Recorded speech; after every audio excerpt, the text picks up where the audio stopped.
आप इस मुद्दा को ना लेकर चलिए, ये बहुत बड़ी मुद्दा नहीं है। हमारे देश में बहुत बड़ी मुद्दा क्या है? रोजगार है, शिक्षा है, स्वास्थ्य है, और खास करके बिहार और यूपी में तो ये तीनों चीज़ बहुत ही बेकार हो चुकी है। रोजगार के लिए यहाँ पर लोग बहुत सारे परदेश होते जा रहे हैं, जैसे कि मैंने आपको डाटा बताया। अगर दोस्तों इनको नहीं रोका गया तो फिर से अगर लॉकडाउन हुआ तो फिर हालात वैसे ही होंगे, क्योंकि अभी कोरोना रुकने वाला नहीं है। तो इनको रोजगार देना ही चाहिए अपने राज्य में, ये मेन मुद्दा है, न कि चाइना बैकआउट हमारे लिए मुद्दा है। दूसरा है अभी डीजल पेट्रोल। अभी किसानों के लिए खेती का सीजन चल रहा है, अभी खरीफ मौसम का रोपाई होने वाला है।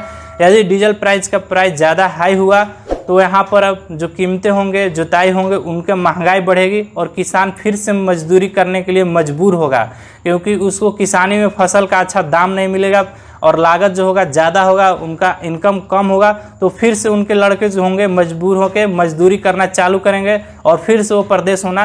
हेलो फ्रेंड्स, वेलकम टू ज्ञान तक।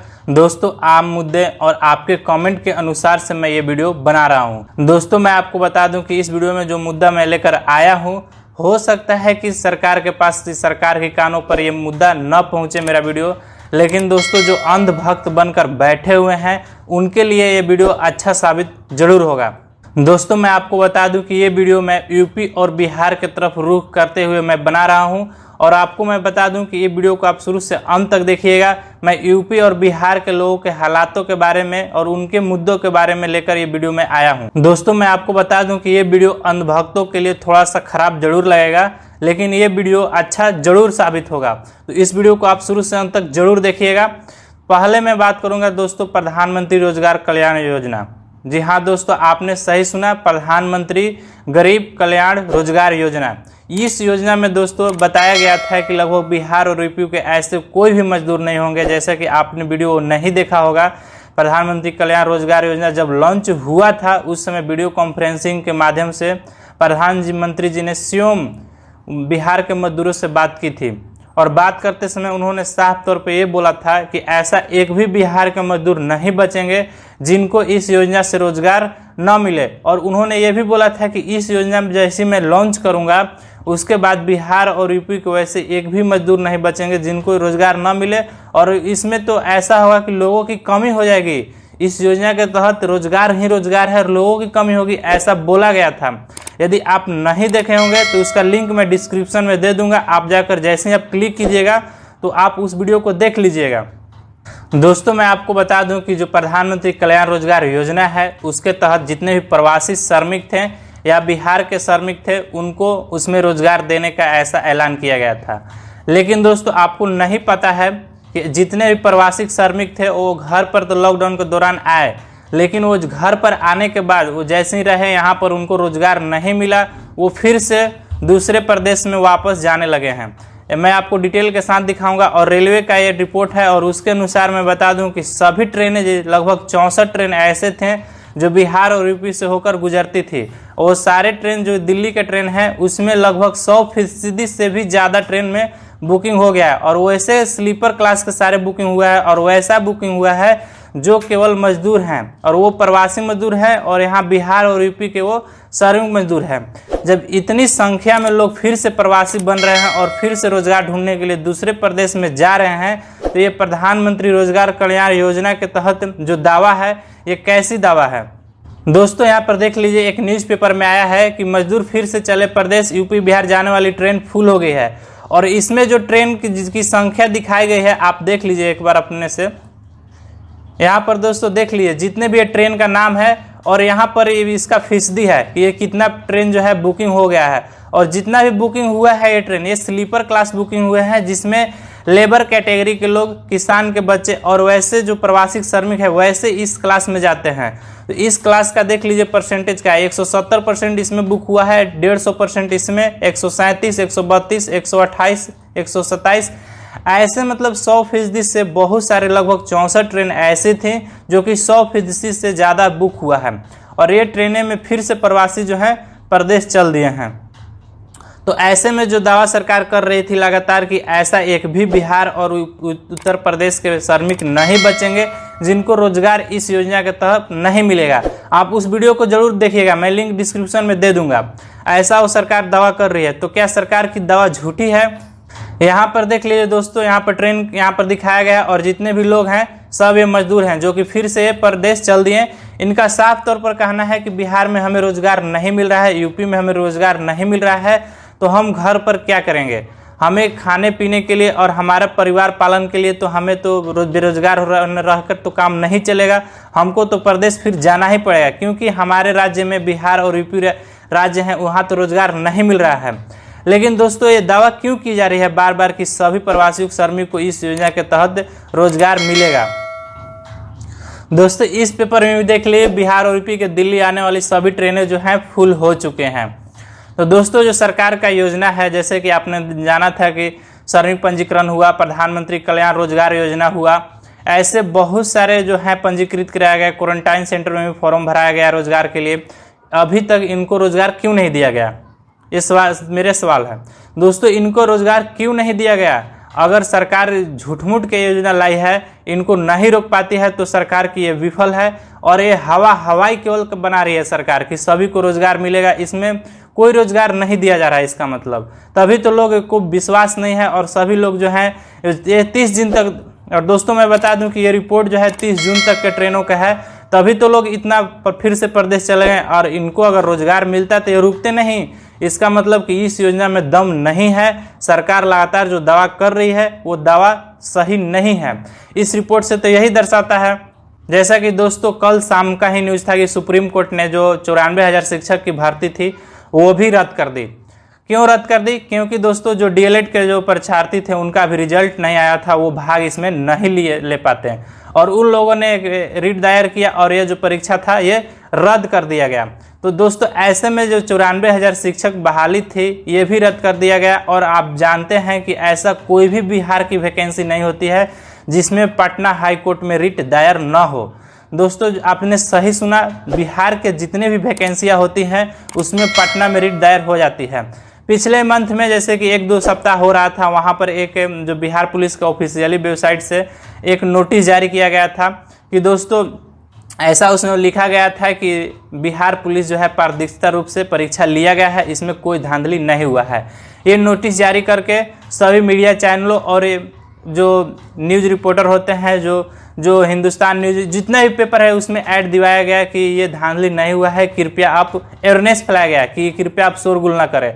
लेकिन दोस्तों मुझे ये बताइए, जिन स्टूडेंट ने खुद जो परीक्षा सेंटर पर गए और उनके सामने मोबाइल पर 20 मिनट और 30 मिनट पहले क्वेश्चन और आंसर आ जाता है, तो वो कैसे इस नोटिस को देखकर विश्वास करेंगे। वो तो विश्वास बिल्कुल ना कीजिए, आप कितना ही नोटिस जारी कर दीजिए वो विश्वास नहीं करेंगे, वो तो रिट दायर करेंगे ही करेंगे। और मैं बता दूं कि बिहार के ऐसी कोई भी नौकरियां नहीं है जिसमें आपको पटना में हाई कोर्ट में आपका रिट दायर ना हो, चाहे वो दरोगा की वैकेंसी हो, चाहे वो टीचर के कल का वैकेंसी, जैसे कि देखें कि आप उसमें भी रोक लगा दिया गया, बिहार पुलिस की वैकेंसी हो, चाहे हमारा बीटीएससी का हो जो बिहार टेक्निकल इंजीनियरिंग सर्विस, उसमें मैं भी फॉर्म उसमें भरा था, उसका भी अभी तक कोई आता पता नहीं है। ऐसे बहुत सारे वैकेंसी हैं जिनका कुछ आता पता नहीं चलता है। ऐसे में अभी इलेक्शन है, अब सारी जितने भी डिपार्टमेंट बिहार की है सारी वैकेंसियाँ रिलीज करते जा रही है कि हमको वोट मिल जाए। तो ये सब मुद्दे हैं दोस्तों, ये सब मुद्दा क्यों सरकार ऐसे बना रही है हमें तो पता ही नहीं चल रहा है। कम से कम अभी इलेक्शन का टाइम है, इनको अभी तो कम से कम अच्छे से काम करना चाहिए। दूसरा मुद्दा ये सरकार से मेरी है कि राशन कार्ड आपने बनाने के लिए लगभग 30 लाख का आपने बोले थे कि लगभग ये आप तो बोले थे पहले कि 15 मई तक इनका जो है राशन वितरण का काम शुरू हो जाएगा, लेकिन 30 जून भी खत्म हो गया। अब बोल रहे हैं कि 15 जून तक जो है राशन कार्ड मिल जाए। आप तो डेट बढ़ाते जा रहे हैं पर अभी तक राशन कार्ड बहुत लोगों को नहीं मिला। ये दूसरा मुद्दा है मेरी सरकार से। और तीसरा मुद्दा ये है कि डीजल और पेट्रोल का जब भी दाम बढ़ रहा है, बहुत सारे अंधभक्तों ने ये बोला है कि डीजल पेट्रोल के दाम बढ़ने से हमें कोई नहीं फर्क पड़ेगा, हम देश हित में काम कर रहे हैं। देश हित में क्या काम कर रहे हैं हम? देश प्रेम अलग चीज़ है और महंगाई दोस्तों अलग चीज़ है। आप अंधभक्त मत बनिए। देश प्रेम अलग चीज़ है और महंगाई जो है अलग चीज़ है। अभी बिहार और यूपी में अभी खेती का सीजन है, अभी जानते हैं खरीफ फसल अभी जो है खरीफ फसल का रोपाई होता है। तो इसमें क्या होता है कि बहुत सारे मात्रा में डीजल और पेट्रोल की जो है खपत होती है। ज़्यादातर तो मैं आपको बता दूं कि डीजल का ही खपत होता है, क्योंकि ट्रैक्टर जो होते हैं उसमें डीजल ही डाला जाता है। तो यहाँ पर दोस्तों आप पेट्रोल डीजल का प्राइस इतना हाई करते जा रहे हैं तो किसान कैसे खेती करेंगे? मैं आपको बता दूं कि जो मजदूर जो भी मजदूर जो प्रवासी बन रहे हैं ज़्यादातर वो किसान के बच्चे हैं। जी हाँ दोस्तों, आपने सही सुना, बिहार के जितने भी प्रवासी मजदूर हैं वो ज़्यादातर किसान के बच्चे ही बन रहे हैं, क्योंकि किसान में अब उतना पैसा नहीं बच रहा है। जैसे कि दोस्तों सरकार लगातार दावा कर रही है कि किसानों का इनकम दोगुना कर दूंगा, लेकिन इस बार भी खरीफ का फसल का आपने भी देखा होगा, यदि आप बिहार के निवासी होंगे तो इस बार आपने देखे होंगे खरीफ फसल का क्या स्थिति था। जो व्यापार हो रहे थे वो लेने के लिए भी एग्री नहीं हो रहे थे, ऐसा स्थिति था बिहार में। और लगातार दावा सरकार कर रही है कि जो लोगों का इनकम है दोगुना करूंगा, और ऐसे में अभी डीजल का जो दाम इतना बढ़ गया है तो इस बार खरीफ का फसल में पता नहीं कैसे लोग अपना किसानी कर पाएंगे और कैसे अपने ट्रैक्टर में डीजल डाल पाएंगे और कैसे खेती होगी, इसका तो मुझे पता नहीं है। आपको पता है तो ज़रूर कमेंट कीजिएगा।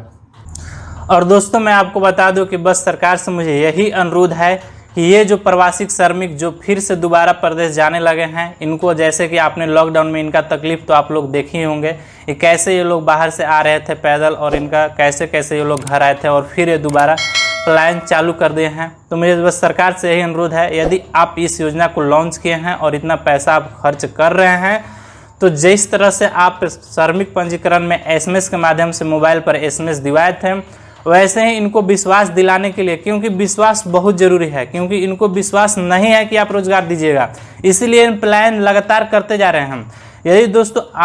यदि दोस्तों अगर सरकार आपके पास SMS दे देती है, आपको विश्वास दिलाती है, तो ये जरूर रुकेंगे, और रुकेंगे तो इससे क्या होगा कि सरकार को भी फायदा होगा। तो सरकार को मुझे बस यही रिक्वेस्ट है, यही मुद्दा है मेन। देखिए रोजगार का यहाँ पर मुद्दा है, जो लोग अंधभक्त बने हुए हैं उनसे मुझे बस यही रिक्वेस्ट है कि प्लीज़ आप अंधभक्त मत बने रहिए। ये सब मुद्दों को आप देखिए, ना कि आप चाइना बैकवर्ड और ये टिकटॉक बैन, ये सब मुद्दा को मत देखिए, क्योंकि किसान और मजदूर के लिए चाइना बैकवर्ड और टिकटॉक बैकवर्ड से उनको फ़ायदा होने वाला नहीं है दोस्तों। ये देश हित के लिए है, ये मैं भी जानता हूँ कि इसमें डाटा लीक होगा तो देश हित में है, लेकिन जो टिकटॉक के CEO हैं उन्होंने साफ तौर पर बोले हैं कि ये जो अदर देश को मैं ये डेटा जो है मैं लीक नहीं होने दूंगा, ऐसा उन्होंने बोला है। लेकिन इससे विश्वास नहीं बनता है। ये अच्छा काम है कि टिकटॉक बैन कर दिया गया और चाइनी ऐप को बैन किया गया, लेकिन दोस्तों ये कंपटीशन जरूर सरकार के पास होना चाहिए कि उसी लेवल के अनुसार एक ऐप डेवलप किया जाए और लोगों को सेम सर्विस दिया जाए। क्योंकि दोस्तों कोई चीज़ बैन करने का जो अधिकार है सरकार के पास है, लेकिन दोस्तों इसका ये मतलब नहीं है कि आप साफा बैन कीजिए और आप कॉम्पिटिटिव से साफा हट जाइए। आपको कॉम्पिटिटिव करना चाहिए, आप कॉम्पिटिटिव कीजिएगा तभी वैसे ऐप आप डेवलप कीजिएगा, नहीं तो बार बार वो लोग उस पर विजिट होवे करेंगे, क्योंकि लोगों की आदत है और लोगों की मजबूरी है कि लोग वहाँ टिकटॉक पर फिर से विजिट कीजिए। आज मान लीजिए टिकटॉक आप बैन किए, कोई दूसरा ऐप डेवलप होगा, कोई दूसरा चाइनीज ऐप डेवलप करेंगे, फिर तो उस पर आप विजिट करना चालू करेंगे। तो आप कॉम्पिटिटिव कीजिए, आप चाइना का जो मोबाइल होता है उसको भी बाइकआउट कीजिए, लेकिन आप बाइकआउट करना भी चाहिए। लेकिन दोस्तों भारत सरकार है उसको ये भी देखना चाहिए कि स्किल इंडिया जो उसने मिशन चालू किए हैं, उस स्किल इंडिया के तहत बहुत सारे रोजगार वहाँ पर उत्पन्न होंगे, बहुत सारे युवाओं को वहाँ पर आप लगाइए, उनको स्किल बनाइए, बहुत सारा जो मोबाइल है उसको डेवलप कराइए, और चाइना के जो कंपनियां हैं उसके मुकाबले आप अच्छे बेहतर काम कीजिए, अच्छा मोबाइल आप लॉन्च कीजिए, अच्छा आप ऐप लॉन्च कीजिए। तो क्यों नहीं लोग अपना देसी ऐप देसी मोबाइल आप यूज़ करेंगे, क्यों दूसरे चाइनीज मोबाइल यूज़ करेंगे और अपना डेटा लीक करवाएंगे। किसी का यहाँ पर कोई इरादा नहीं होता है कि हम प्रदेश का सॉफ्टवेयर यूज करें, प्रदेश का मोबाइल यूज करें। अपना देश का अगर होगा मोबाइल तो वहाँ पर लोग जरूर विजिट करेंगे। उनके पास ऑप्शन न रहने के कारण वो चाइना के मोबाइल यूज करते हैं और चाइना के ऐप यूज करते हैं। मेन यहाँ प्रॉब्लम हमारे देश में ही है।